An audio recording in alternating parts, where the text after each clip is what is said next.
esencia, la música mi resistencia. El tambor del pueblo está sonando. Mi pasión está retumbando, con esto te estoy No alejando. le tengo miedo al diablo blanco. Por mis ancestros, por mis culturas, que retumbe ese tambor. El tambor del pueblo está sonando.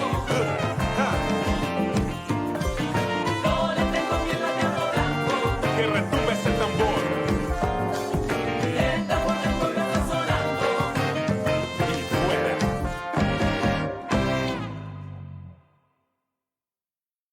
Achinima, achinima, y kufuri, muyema. Soy el que hace bailar los cuerpos de los negros y las negras. Golpean los lucumín su ritmo ancestral sobre el cuero. Gritan los tambores, la epopeya del oprimido, invocando la presencia, la memoria de sus muertos. Entonces las mujeres, para que sus difuntos no se espanten con los vivos, cantan y bailan, currulaos, jotas torbellino, juga abosaos, también un porro chocuano, un bambuco, un alabao. Los espíritus del manglar, hechizados de canto y danza, ebrios de dicha y luna, corean el canto rebelde. Achinima, achinima, y kufuri, mbuyema. Cantaremos y bailaremos como mandan los mayores para espantar a la peste. Cantaremos y bailaremos para espantar a la peste. Resiste, artista, resiste. Resiste, artista, resiste.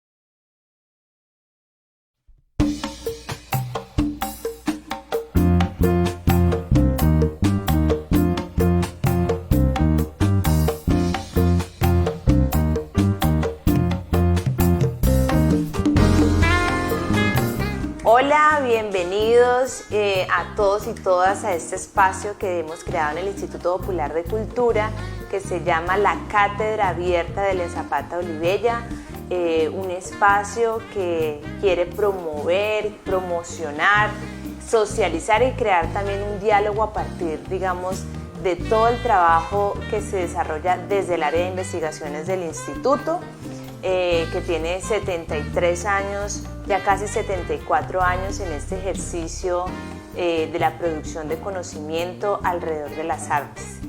Y de Elia Zapata Olivella se ha creado como cátedra para revisar y conversar alrededor justamente de todo este acervo bibliográfico que tenemos en el Centro de Documentación, que es un centro de documentación especializado en arte, lo mismo nuestra biblioteca Teófilo Potes, nuestra pinacoteca y mucho más que tenemos de desarrollo desde esta área. Por eso hemos creado esta cátedra, además se llama así, por la maestra Delia Zapata Olivella, que fue una persona muy importante en nuestras escuelas, específicamente en la escuela de danza, pero también atravesó todo el tema de las artes escénicas en nuestra institución, una mujer representativa en estas líneas de trabajo en el país, y como al haber sido maestra, haber dejado una huella importante desde la investigación, desde la creación artística, pues hemos creado esta cátedra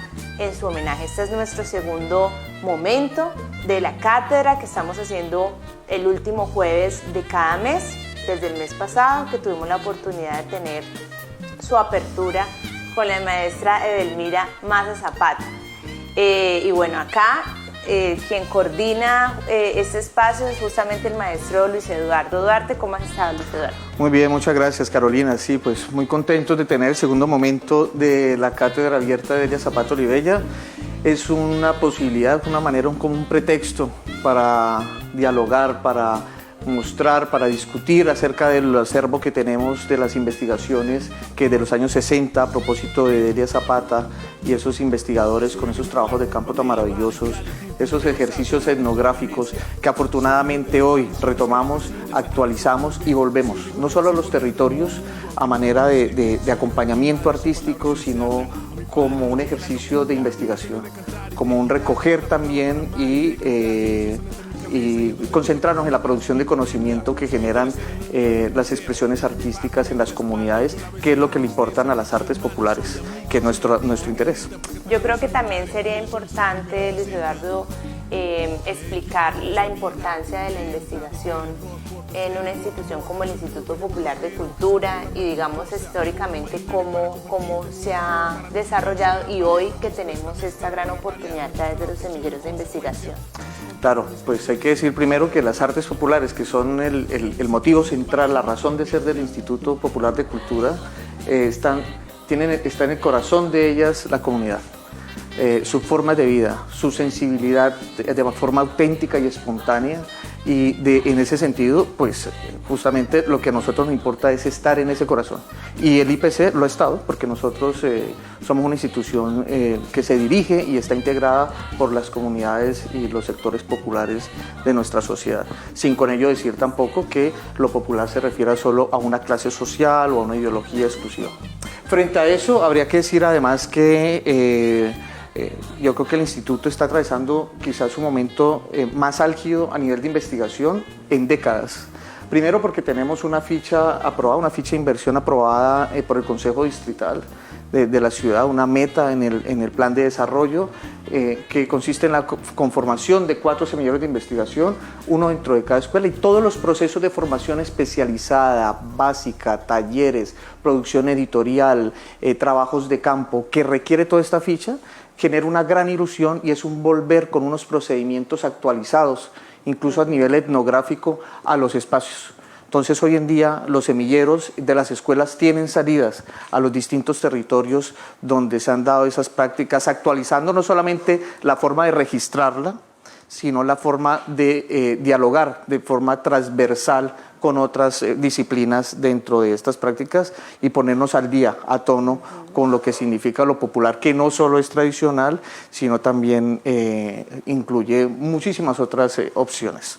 Sí, es cierto, estamos en un momento muy especial en la institución, porque efectivamente pues dentro de muchas cosas que están revitalizando el instituto, porque eso somos justamente en el plan de desarrollo, que está el tema de las sedes que se están entregando al instituto en este momento, con el edificio Coltabaco, con la sede en el Lido, que van a entrar en restauración además para suplir con las necesidades de la institución, que estamos haciendo un trabajo también de revisión académica hacia adentro, revisar nuestros programas, hacerle ajustes, la posibilidad de crear nuevos programas, de seguir en esa búsqueda de lograr la educación superior. Y creo que la línea de investigación es fundamental justamente para uno ser educación superior, ¿cierto? Claro, claro que sí. Digamos que los 3 misiones de una institución de educación son la formación, la proyección social y la investigación. Entiéndase por investigación principalmente la capacidad que tiene una institución de formación de regresarle a la comunidad, de intervenir con conocimientos nuevos, con herramientas y posibilidades de transformarse. No es un conocimiento teórico en ese sentido.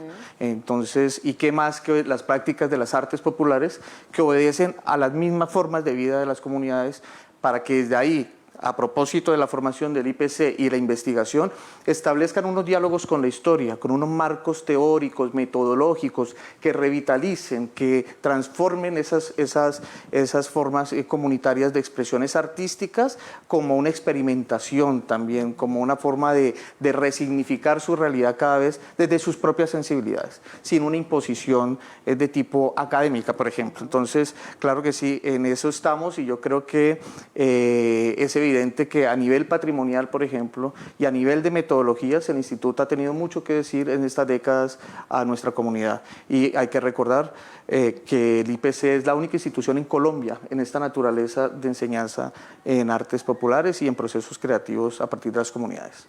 Sí, entonces el área de investigación siempre ha estado en el instituto presente, digamos que ha tenido como distintos momentos donde ha sido muy fuerte, digamos, ese trabajo de campo, de producción de conocimiento, que es, digamos, parte fundamental del acervo que tiene actualmente el instituto y que en gran medida es parte de esa salvaguarda del patrimonio que tiene el IPC de la nación.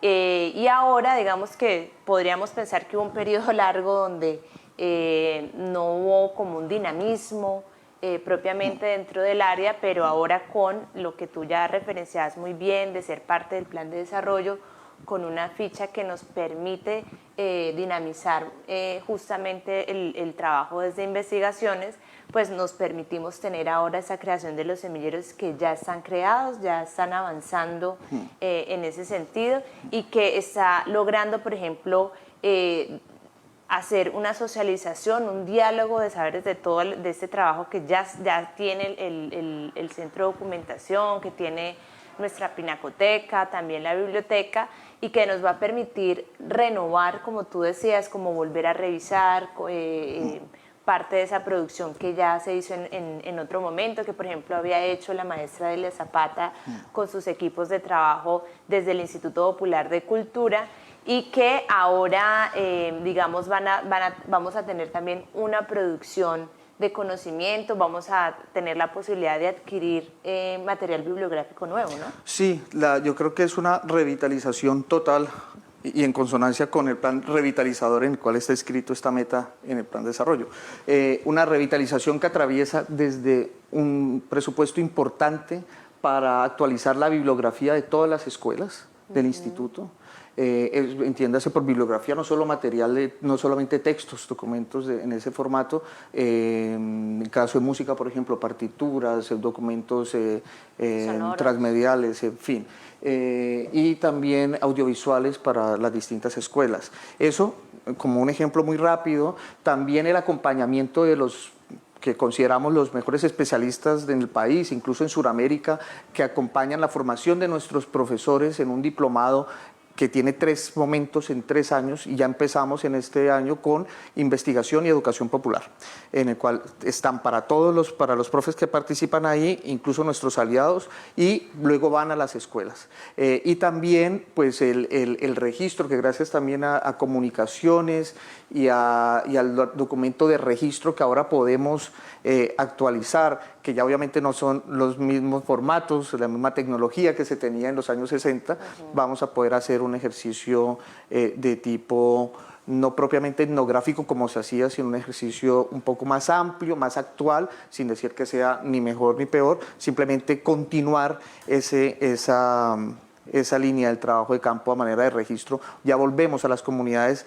con la investigación y eso nos tiene muy contentos en realidad, porque entre otras cosas esto no se queda aquí. Eso se gestiona, se difunde y produce unos documentos que van a estar al alcance de todos, porque también hay que decir que la ficha de semilleros es muy generosa en la cantidad de publicaciones. Al menos 2.000 ejemplares tenemos garantizados de la producción de estos semilleros para este semestre. Y que dará la oportunidad de que esa producción del instituto esté en otras instituciones de la ciudad, y que se podrán, digamos, compartir con las universidades, tanto públicas como privadas, con las bibliotecas públicas o académicas que también tiene la ciudad, incluso a nivel nacional con el convenio que se tiene con el Banco de la República, sí, con Confandi también. Esto justamente nos ha permitido acercarnos de una forma a otras instituciones que ya no solamente vamos a ellas vienen aquí.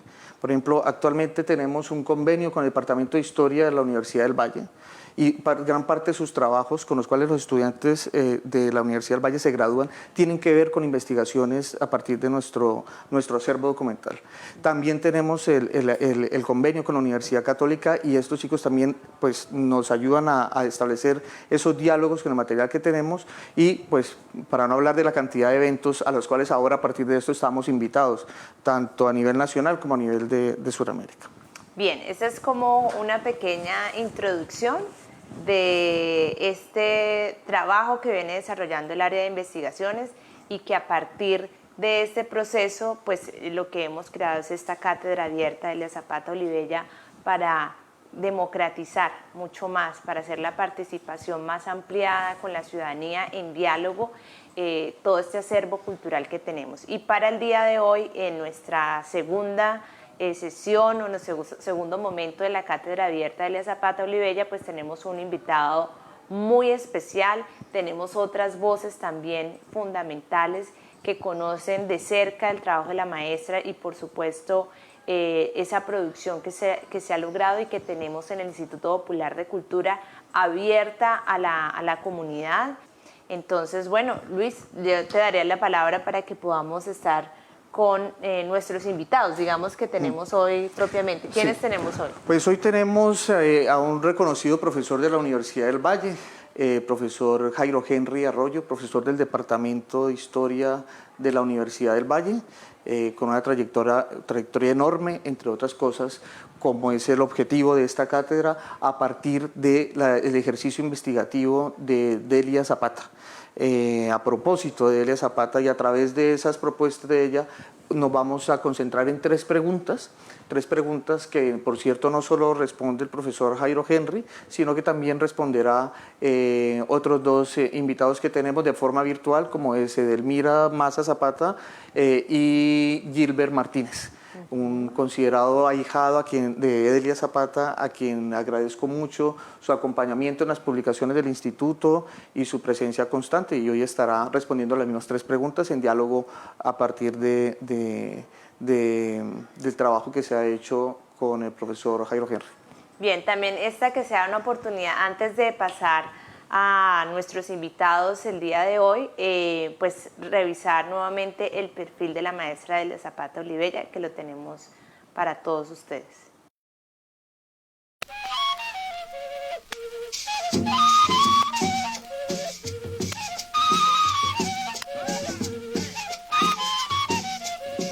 La maestra Elia Zapata Olivella nace el 1 de abril en Lorica, departamento de Córdoba, Colombia. Creció en Cartagena, donde inició su carrera artística desde la escultura y el dibujo, para continuar en Bogotá en la Escuela Nacional de Bellas Artes, a la par que tomaba clases de ballet.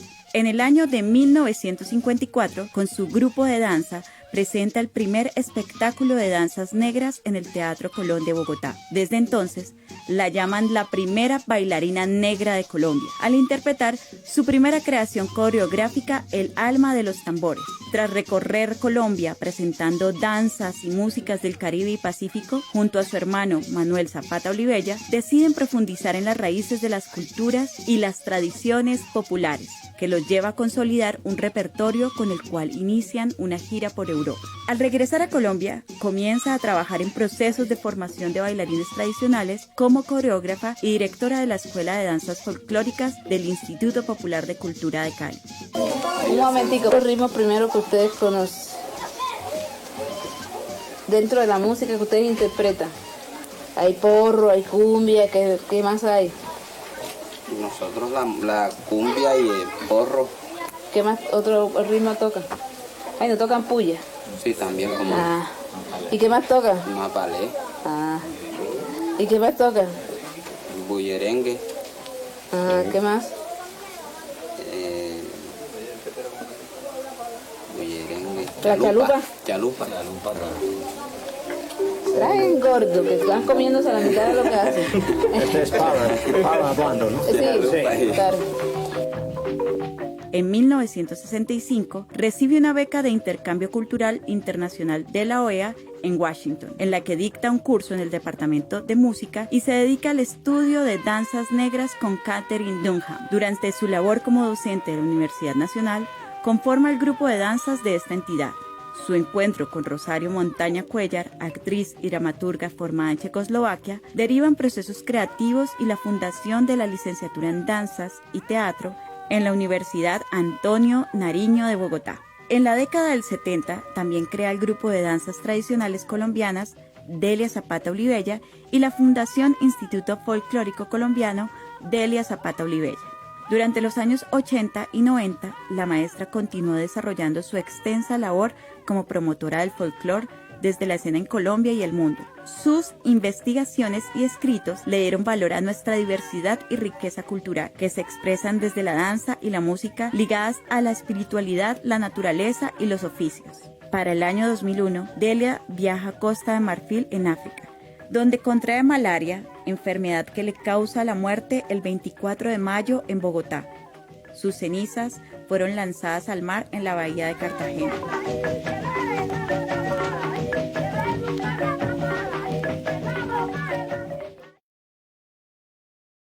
Bueno, como habíamos dicho, profesor Jairo Henry, bienvenido a la cátedra Delia Zapata Olivella, a la segunda temporada, si quieren, no, a la segunda sesión de la cátedra. Hay que decir, para quienes no escucharon anteriormente, el profesor Jairo Henry, quien está vinculado hace un poco más de 25 años a la Universidad del Valle, en el Departamento de Historia, tiene un trabajo muy arduo frente a la investigación de los Zapata Olivella, que él mismo, como me ha comentado previamente, ha denominado la saga de los Zapata Olivella.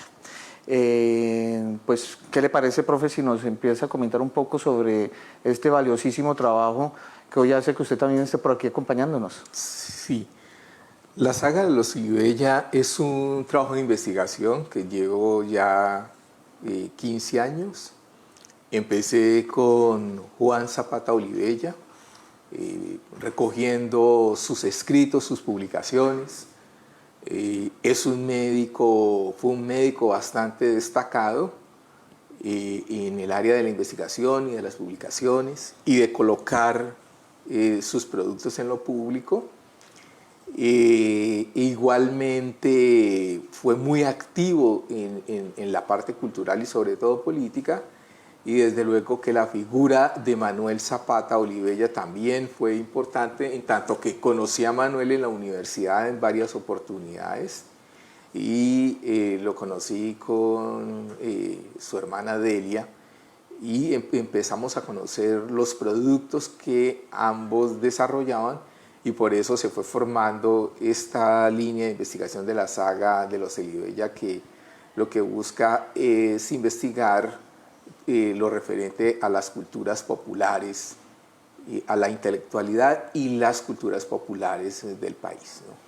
Pues justo en eso, y antes de que nos comente para usted quién es Delia Zapata, a mí me importa también que podamos advertir esa relación entre lo popular y lo académico, que siempre ha generado ciertas miradas de reojo de un lado y del otro, ¿no?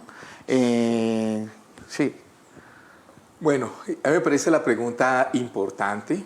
Yo digo que Delia es una intelectual colombiana, que como los colombianos, como la mayoría de los colombianos que se propugnaban por desarrollar un proyecto cultural, atravesaron el país y se fueron para Bogotá en tren, y allí empezaron a estudiar en la universidad, pero también en forma colectiva a desarrollar actividades de tipo cultural.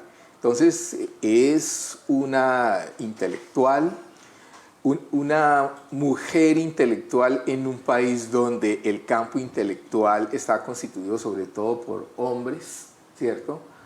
Es una mujer intelectual en un país donde las mujeres y las mujeres negras no ocupan lugares destacados.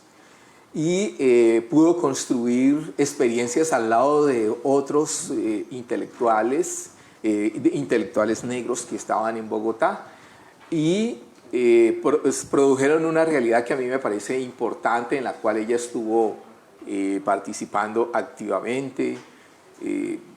Estas actividades de los años 40, sobre todo lo que se llamó el Día del Negro, el Club del Negro, luego se viene las investigaciones folclóricas, crean la Fundación Colombiana de Investigaciones Folclóricas, crean el Instituto de Estudios Afro-Colombiano, y Delia está allí participando con ese grupo, y a mí me parece que también es importante resaltar que este grupo, que es un grupo marginal de hombres y de mujeres que vienen primero de los sectores sociales marginales, pero que también vienen de la geografía marginal, y producen realidad en una actividad que es una actividad bastante marginal, como es la cultura, la producción cultural para la Colombia de esas primeras décadas. Lo interesante de este grupo en el cual está nuestra intelectual son las rupturas epistemológicas que empiezan a hacer, son las lecturas de pensadores en el Caribe y de pensadores en los Estados Unidos. A mí me parece eso destacado, porque eso no se había generado en el campo cultural colombiano. De hecho, pues eso también es marginal, no es conocido, no es hegemónico. La lectura de Fanon, por ejemplo, o las lecturas de Senghor, o las lecturas de Richard Wright, el escritor negro americano, o la relación con Duncan, por ejemplo, que fue muy importante, fue trascendental para Delia, lo mismo que su relación con George Leeds, ¿cierto? Es decir, allí hay unas prácticas de lectura, unas formas del pensamiento, unas rupturas con lo que aquí se acostumbraba a conocer como pensamiento, y desde luego que esas lecturas van a tener como referencia la sociedad colombiana, la investigación que ellos van a hacer en la sociedad colombiana. Entonces tenemos allí lecturas epistemológicas, lecturas filosóficas, lecturas literarias diferentes, y un quehacer en la vida de la investigación que no se conocía en el país y que va surgiendo en Bogotá en las primeras décadas del siglo XX. Su investigación siempre fue un trabajo desde las comunidades, desde el campo. Fueron unos trotamundos, si se quiere, de la investigación. No tuvieron reparo, no se quedaron leyendo sobre algo, sino que establecieron siempre las preocupaciones desde el entorno, desde las comunidades, y desde ahí establecieron diálogos, viajando por todo el mundo y comprobando y alimentando todo ese gran material que nos han dejado. Y en eso, pues, qué más sentido de lo popular, ¿no? Y qué herencia tan enorme y tan preciada que nos han dejado a nosotros. Y en ese sentido, profesor, pues estamos muy de acuerdo con que es el objetivo que nosotros tenemos en el instituto, con la noción de investigar, ¿no? Que es justamente esos diálogos que se establecen desde las prácticas con cualquier otra posibilidad de lectura, de resignificación, de experimentación. Como nos ocupan las artes, pues la idea es experimentar, y el trabajo creativo, más que reproducir estructuras tradicionales. Y en eso, pues, Delia fue enorme. Y por eso mismo quería preguntarle, profesor, ¿quién fue Delia para usted? Digamos, pues es el agente cultural más importante que tiene el país en las primeras décadas del siglo XX, no solamente digamos, por lo que estamos diciendo en términos de su vida intelectual, su vida intelectual crítica, porque es importante esa denuncia sobre el racismo, es importante su viaje a la geografía colombiana, teniendo contactos con las personas, y está haciendo una serie de agencias, de instituciones que no estaban en el país, ¿cierto? Están colocando un lugar en el campo cultural colombiano que me parece a mí importante. Digamos, no son los intelectuales a ultranzas que están en oficinas y que se dedican solamente a leer libros, sino que además de leer libros y además de escribirlos, recorren los caminos, la difícil geografía colombiana, para tratar de comunicarse con la gente, para tratar de aprender de la gente, y además están poniendo en escena estos elementos culturales que son fundamentales en la cultura popular del colombiano. Entonces es una gestora cultural, pero además es una intelectual, ¿sí? Produce para el campo público, produce conocimiento, está en la discusión, pero también se coloca en escena con sus danzas, y yo creo que esa es la figura del intelectual que se nos ha perdido hoy, ¿cierto? Hoy son académicos. Eso. ¿Cierto? Por eso resulta a veces odiosa esa noción. La gente dice, este no tiene que ver con la realidad.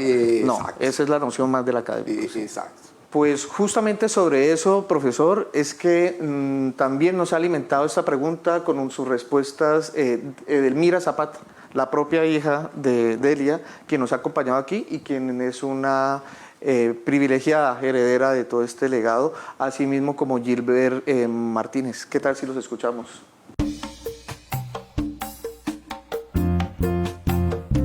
Bueno, pues Delia Zapata fue mi madre, la persona que me enseñó el mundo, que me mostró todo lo que hay entre la vida y la muerte, la persona con la que tuve contacto con este país y con el arte. A través de ella conocí las artes básicas del ser humano, como la arcilla, la escultura para modelar platos y hacer cositas, la costura, la pintura, la escultura. Me enseñó la geografía y todo lo que sé en este momento de mi vida se lo aprendí a ella. Delia Zapata es la abuela artística, portadora de un gran legado, un ser de luz que estuvo desde los principios de mi vida.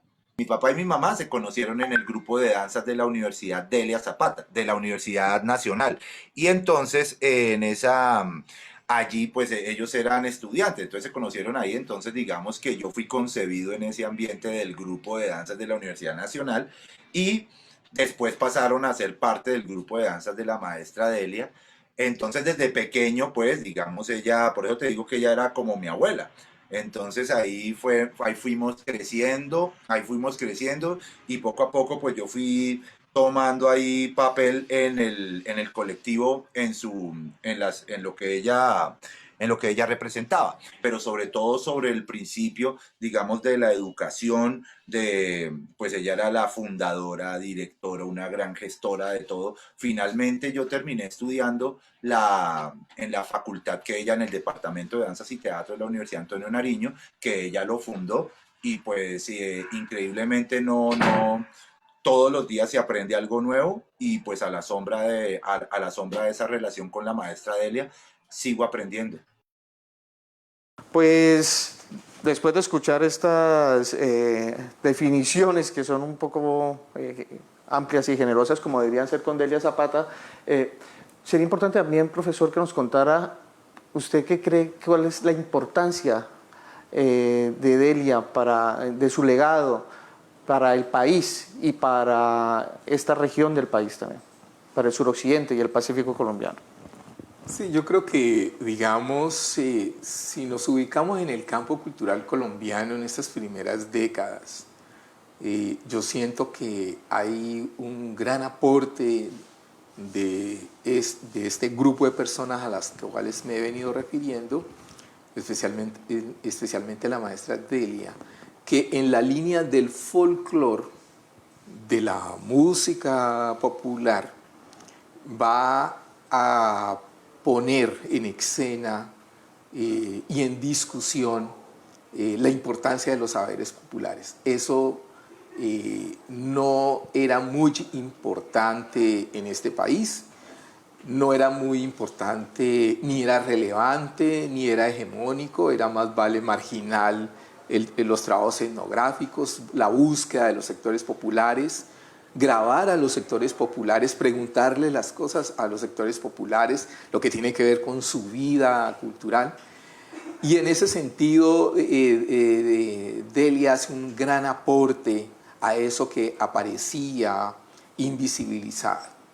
Entonces, me parece que ese es un punto importante. Lo otro es que puede relacionar los saberes de las dos costas, la costa Caribe y la costa del Pacífico, y me parece que eso no se había hecho, y eso también va a ser bien interesante, que se coloque no solamente como conocimiento que se investiga, sino que se vea en escenarios, en las danzas que pudimos nosotros ver, en las giras que hicieron a diferentes países de Europa y del Asia, y además que dentro de esos modelos de investigación, dentro de esas búsquedas, esas rupturas y esas preguntas, aparece el África, ¿cierto? Aparece el África como un punto de referencia. Entonces, uno ubica un país con un racismo muy fuerte, e inclusive en las primeras décadas del siglo XX se da esos debates de si somos portadores de una raza degenerada, como decían los psiquiatras y los médicos, que lo dijeron en Bogotá públicamente, ¿sí? Pero paralelamente en que dice que pertenecemos a una raza degenerada, paralelamente el país está produciendo una realidad que constata todo lo contrario, ¿cierto? Y en ese sentido, digamos, en esta realidad de una Colombia que no es degenerada, que es todo lo contrario, que es regenerada, aparece Delia mostrando la gran fuerza de los sectores populares, la fuerza de la cultura en los sectores populares, y yo creo que eso fue importante para un país racista y para un país con muchos prejuicios sociales. Y para esta región, especialmente para el suroccidente colombiano y para el Pacífico, con todo ese ejercicio que ella pudo hacer en el Cauca, por ejemplo, con Octavio Marulanda, con incluso Enrique Bonaventura, en fin, ¿qué importancia tiene este ejercicio y que a nosotros en lo particular nos invita también a retomar gran parte de los ejercicios de carácter etnográfico que no podrán ser en todo caso de la misma forma ni bajo el mismo crisol? Pero ¿podría comentarnos un poco acerca de ese legado y la importancia que tiene? Sí, Delia llega a Cali y al Valle del Cauca en un momento muy importante. El valle había despegado, se está modernizando, hay un tejido empresarial importante, pero también estamos en los festivales de arte, en los festivales de teatro, y llega Delia y nos coloca de frente el gran legado de la cultura popular de los sectores del Pacífico. Y a mí me parece que eso es muy relevante y hay que seguirlo trabajando, porque no estamos solamente frente a la idea de folk, ¿cierto? Del folclore. Allí lo que se está mostrando es el desarrollo de la cultura de los sectores populares, que no se fija en el tiempo como una foto, ¿cierto? que no son simplemente expresiones de una tradición, sino que es una tradición que cambia con el tiempo. Y eso me parece que es muy importante. Mucho. Digamos, la idea de pueblo no se nos puede convertir en un fetiche, ¿sí? Los sectores populares, su cultura popular cambia, se transforma y no está fijada de antemano. Y en ese sentido yo creo que Delia puede conversar con estos legados culturales, sacarlos de estos lugares y significarlos, priorizarlos, organizarlos, tabularlos, lo que hace un investigador, ¿cierto? Catalogarlos y sobre todo darlos a conocer, ¿sí?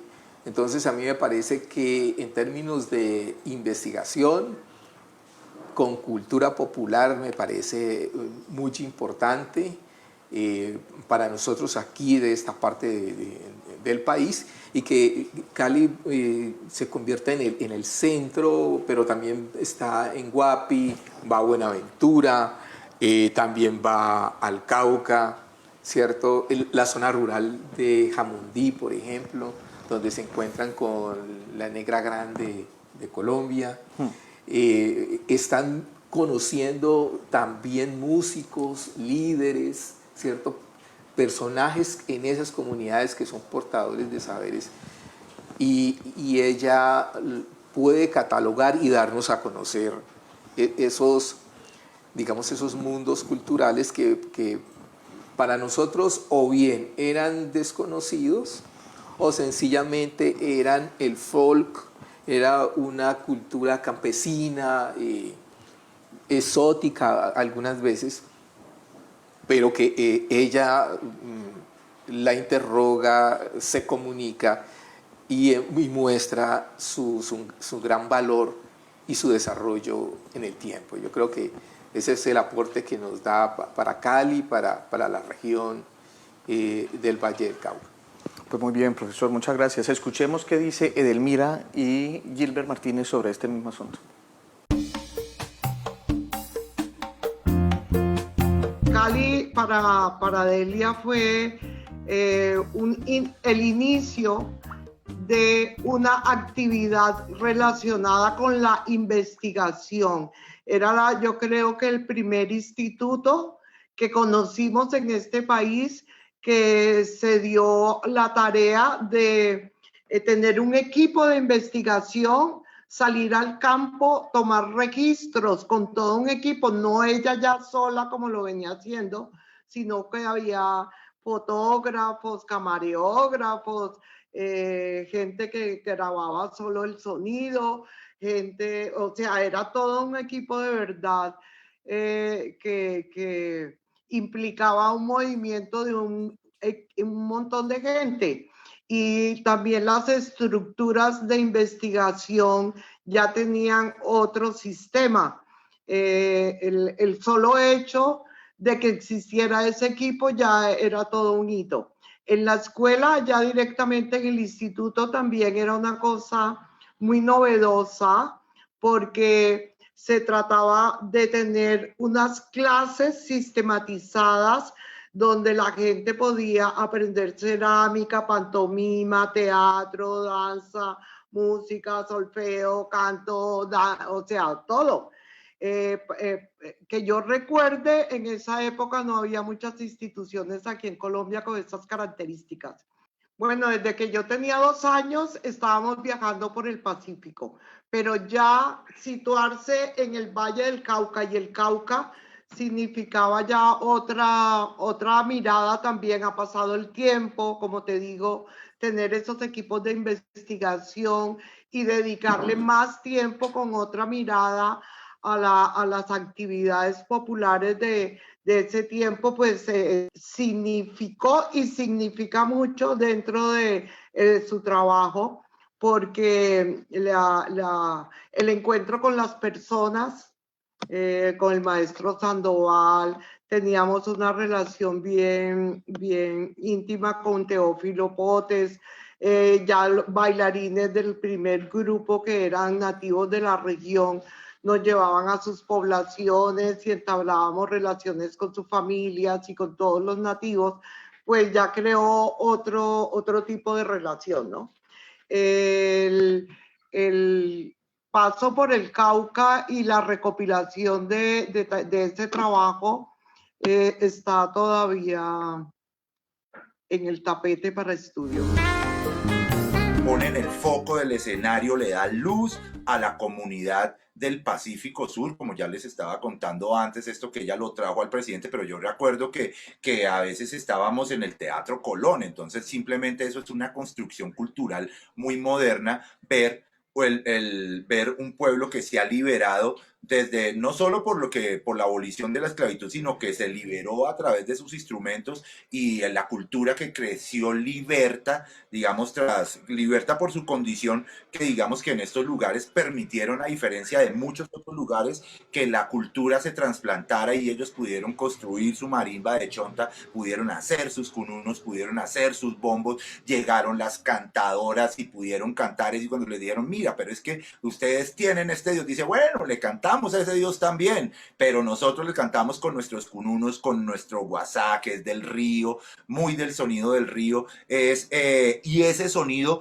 ella lo puso en el GPS de la cultura global, y eso lo documentó a través de la revista. Todo eso quedó documentado a través de la revista, y la revista sirvió de ese puente, hizo ese puente para que ella pues patrocinó esa investigación. Profesor, retomando lo que usted nos había comentado acerca de esos desarrollos de la cultura popular, me parece muy, muy importante esa noción de folclore, ¿no? El folk, que además es una expresión, es un anglicismo en realidad. Pues resulta que nosotros podemos tener muchas interpretaciones de qué es lo popular, y algunas de esas están muy ligadas a una mirada tradicional, donde el folclore es como un sitio esencial que no se mueve.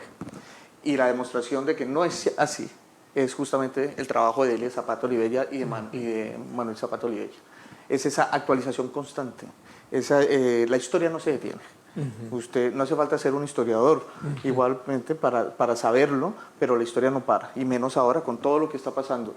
Por tanto, lo popular no se detiene tampoco, porque de lo contrario, y en las artes, y esto es muy importante, si ligamos las expresiones artísticas a lo tradicional en el sentido esencial y modificable de folclore, por ejemplo, pues estaremos diciendo que no hay un trabajo creativo, que no hay experimentación, y que además las comunidades no ha pasado nada, que el tiempo les ha pasado por encima.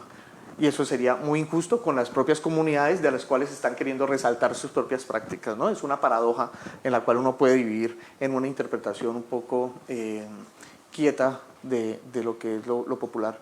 En ese sentido, pues a mí me interesaría, profesor, que usted también nos pudiera ampliar, como le hicimos la pregunta de Edmira, ¿por qué es importante revisar la actualidad de la obra y los aportes de investigación del folclore y las tradiciones realizadas por Delia Zapata hoy, ¿no? Sí, me parece muy, muy interesante las observaciones que usted ha hecho sobre si somos capaces de ver las culturas populares moviéndose en el tiempo, como han estado moviéndose en el tiempo, sino que las hemos esencializado y las hemos romantizado, y allí el pueblo se vuelve un fetiche, ¿cierto?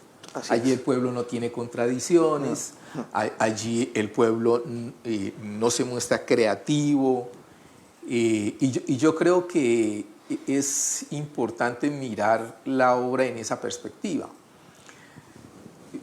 Hizo una crítica al racismo y a la discriminación racial. Tenemos que ver que racismo y discriminación racial tampoco son conceptos fijos. También el racismo cambia y la discriminación racial cambia, ¿cierto?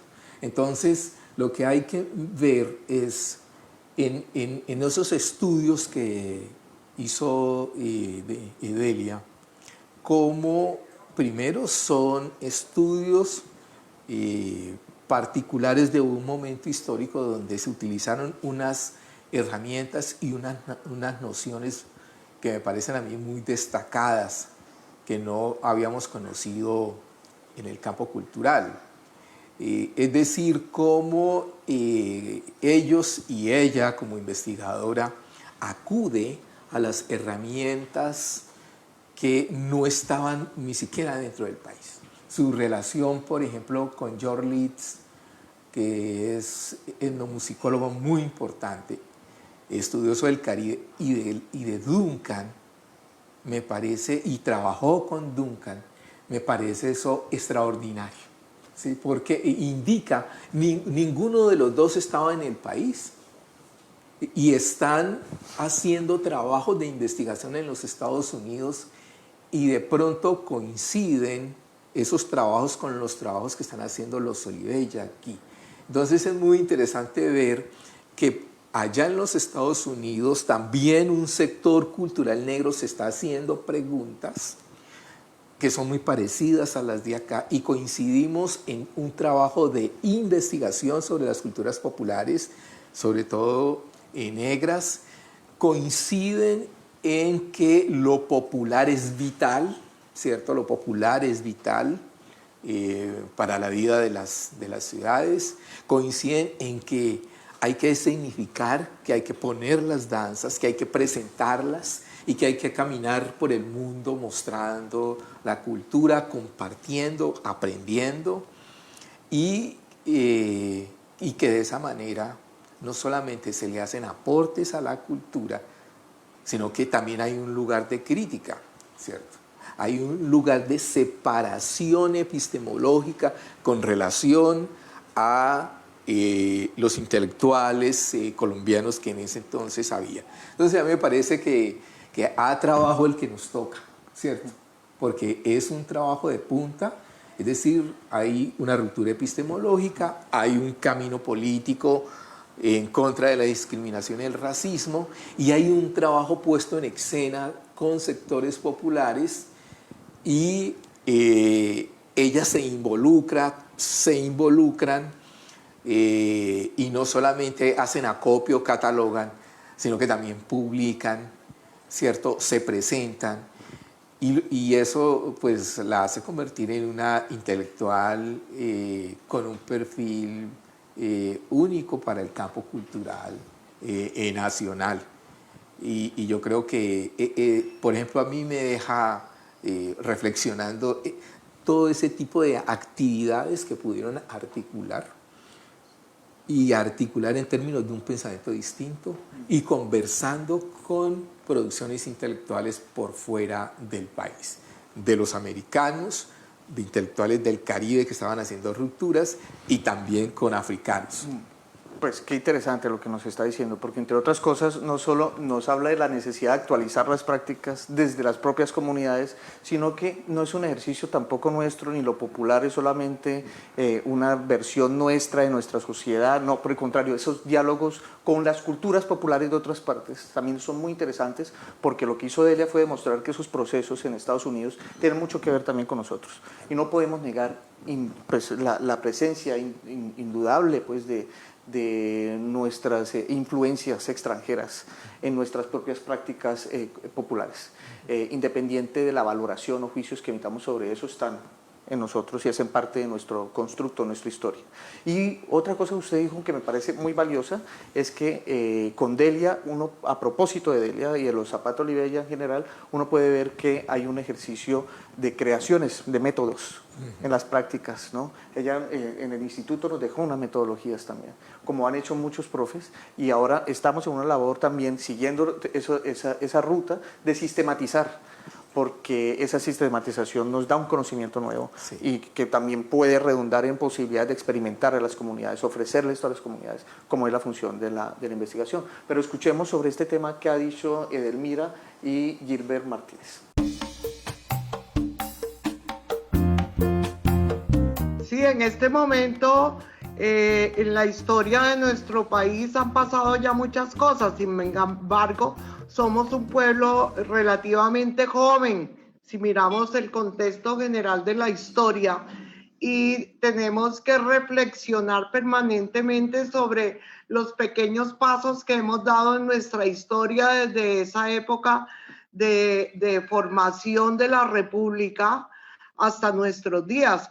Han pasado cosas importantes que hemos dejado atrás y que merecen una atención especial. Investigaciones no solo de Delia, sino de otra cantidad de personajes que se han preocupado por este país.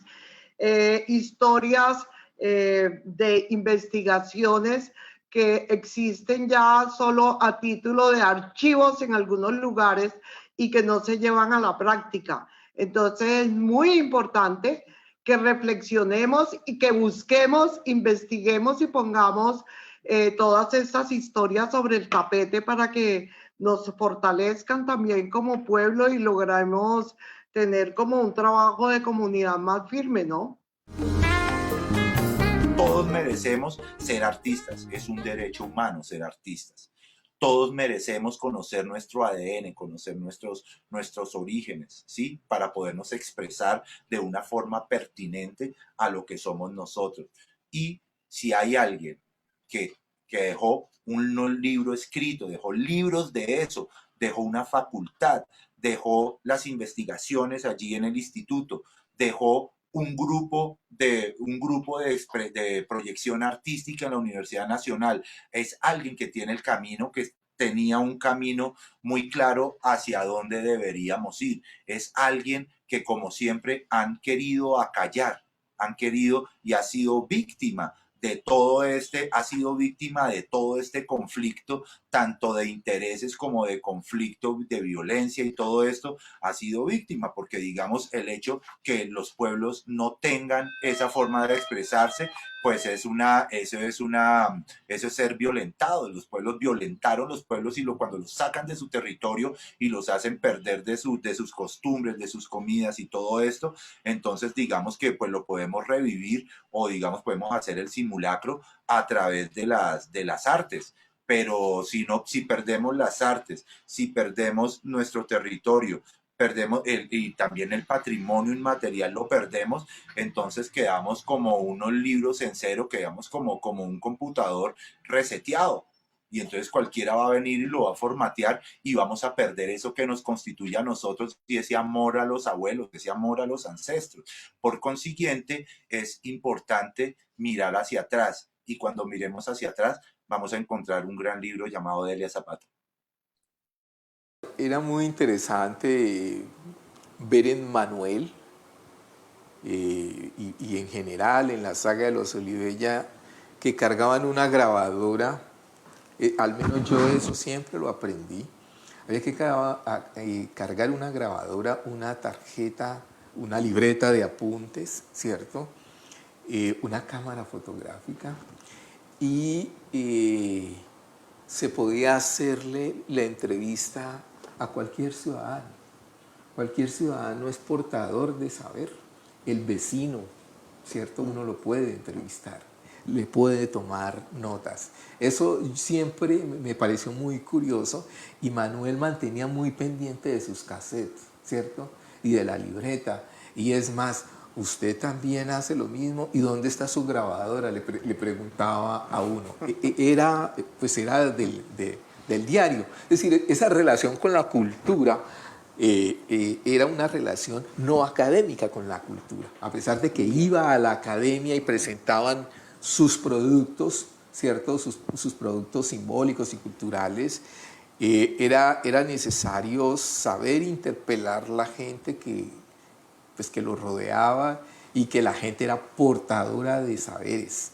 Eso era muy claro para ellos, y lograron que toda una generación lo aprendiera. Yo conocí varios intelectuales alrededor de Manuel que andaban con grabadoras, con libretas y entrevistando a la gente. Me parece muy interesante cómo era la vida de estos intelectuales, ¿no? Pues qué curioso, y además en este momento en que estamos viviendo un distanciamiento social, incluso simbólicamente, también hay que decirlo, lo que representa un tapabocas, ¿no? Y la falta de cercanía en las artes, ¿no? Para el trabajo de las artes populares, para el ejercicio que, por ejemplo, hacía Delia Zapata en el campo, pues en el campo de aplicación, ahora volvemos. Y al volver, pues Yo quisiera también aprovechar para invitarlo. Vamos a ir cerrando la sesión, esta segunda sesión que ha estado muy interesante, profesor. Muchísimas gracias. Pero también vamos a cerrar con una pequeña reflexión acerca de usted cómo cree que la pandemia, en qué escenario nos deja para ese trabajo que también es de una recolección, de una interacción con las comunidades donde se llevan a cabo las prácticas que a nosotros en el Instituto Popular de Cultura nos importa registrar, documentar y experimentar a partir de ellas. Sí, yo creo que han venido sucediendo distintos aspectos, entre ellas la pandemia, que de alguna manera debe llamar la atención para las investigaciones de hoy, ¿cierto? A mí me parece que en la cultura colombiana hemos dado un paso hacia las industrias culturales y hacia lo que llaman los emprendimientos. Cada vez más se individualizan estas prácticas por mandato de Estado. Eso ha ido generando, digamos, una serie de problemáticas.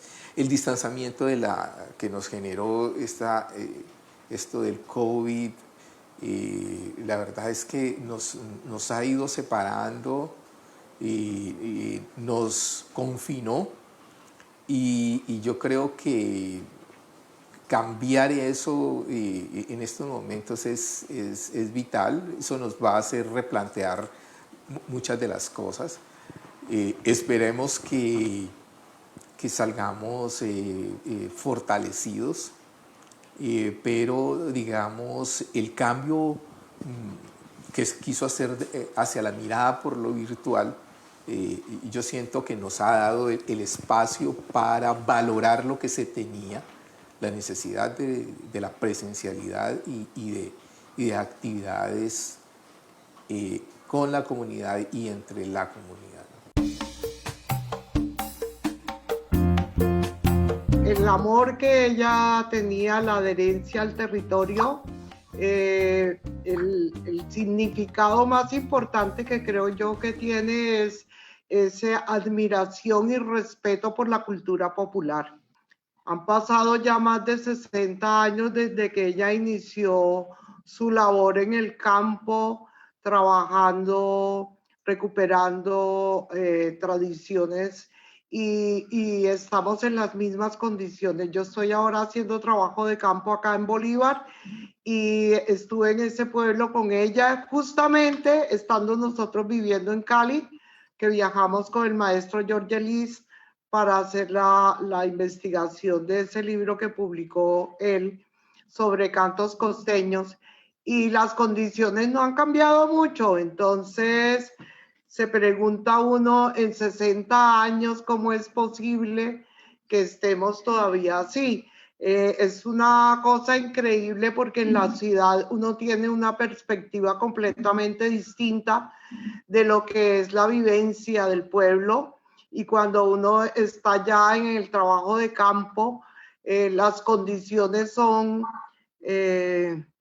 bien lamentables en el sentido de no tener los servicios básicos de luz, agua, alcantarillado y aseo. Y sin embargo en la ciudad uno se sienta frente a un montón de libros y hace una serie de especulaciones sobre la tradición popular que no corresponden a la realidad. Ella y portadora de un gran legado, no solo digamos de lo que nos lega el continente africano, los hermanos afrodescendientes, que pues teniendo en cuenta, por ahí dicen que la vida viene de África, ¿no? Entonces pues todos somos afrodescendientes. Ella portaba ese mensaje, digamos que es que no sé cómo hablar, si hablar en pasado o hablar en presente, porque su obra está vigente. Por consiguiente, digamos que la escuela y los egresados de la escuela, digámoslo así, los portadores de la escuela de Delia Zapata, somos portadores de un mensaje importantísimo que nos han dado el legado africano, y que es como todo un mensaje de libertad. Imagínate tú en estos tiempos de encierro, de confinamiento en los que estamos, tener en nuestras manos el mensaje de cómo liberarnos, de cómo poder trascender de nuestras cuatro paredes, de los confinamientos, del tapabocas. Y pues imagínate si ellos lograron, imaginémonos si los hermanos afrodescendientes soportaron todo este flagelo que fue lo de la esclavitud, todo el flagelo al que han estado, digamos, siempre sometidos los compañeros afro por su color de piel. Y ellos han logrado mantener sus tradiciones y su legado a través de pues todas sus enseñanzas, de su cultura. Pues Delia nos enseñó todo eso y nos transmitió todo eso. Es un camino a transitar hacia la libertad y pues es una forma de educación. Entonces ese fue el legado de esta gran mujer para todo el país, el legado cultural para todo el país. Profesor, muchas gracias. Muchas gracias a todos los que nos han escuchado, los que nos han estado viendo en la transmisión. Sin más, ojalá haya sido un espacio en esta oportunidad que nos deja muchas reflexiones. Eso es lo que más nos importa. No son las verdades, sino las preguntas. Que nos interpelen nuestros interlocutores con nuestras prácticas, con la naturaleza del oficio y con la razón de ser del Instituto Popular de Cultura. Vamos a cerrar por ahora y los invitamos a la próxima sesión que será a finales del próximo mes. Y buen día para todos. Gracias, profesor, de nuevo. Muchas gracias por la invitación.